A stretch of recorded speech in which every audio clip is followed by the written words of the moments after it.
I wanted to give a quick calendar update.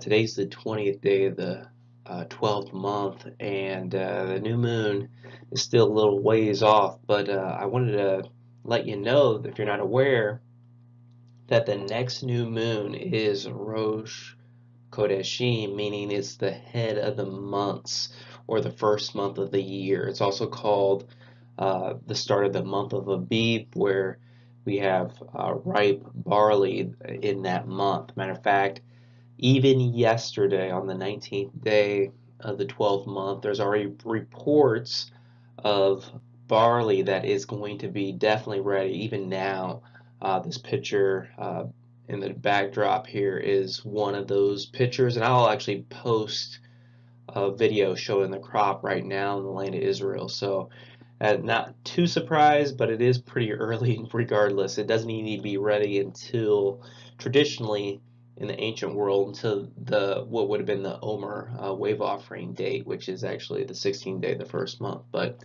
we're way ahead of schedule, so definitely the next new moon will be the start of the Hebrew year. But I would like to point out something else that may be that could cause disunity, even though the next new moon is the start of the year.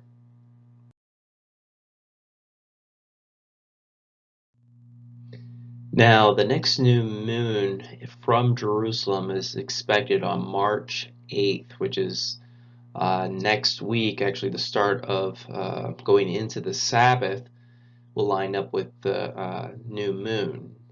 Now, however, this picture right here is from March 7th from Jerusalem. You'll notice that there's the crosshairs, meaning that it's a pretty close call, but nevertheless, it's going to be virtually impossible to see the new moon from the land of Israel.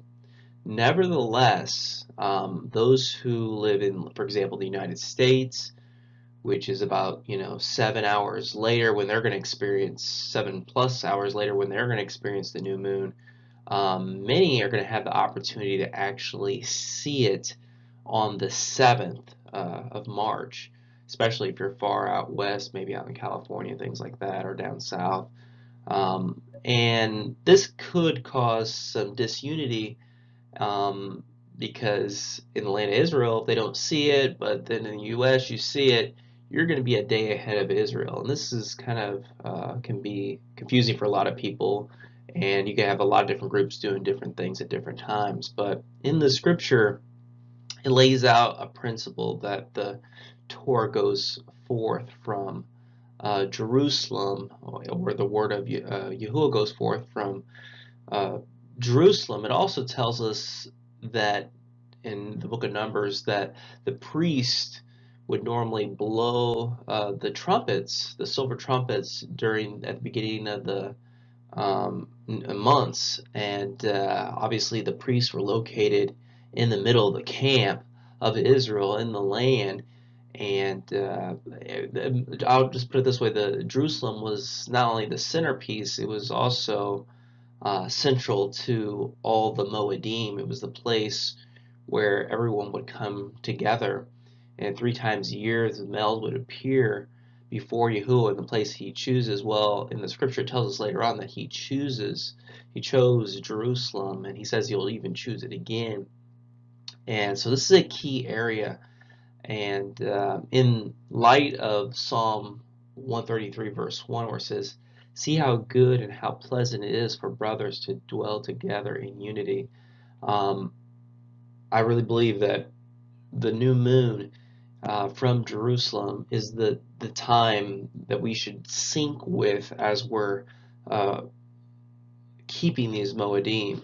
And if we go before them, we're going to be off one day from Jerusalem. They would be one day behind us. But if we go with a new moon from Jerusalem, we'll be in sync throughout the feast, for Passover, for unleavened bread, for the high Sabbaths, etc. So just something to think about even now, that a lot of people are going to be confused about this and realize that, hey, Jerusalem, they didn't see it, but here in the U.S., we saw it. And the little groups, obviously if we didn't have technology, you may celebrate it whenever you saw the moon. But since we do have technology, we know what's going on.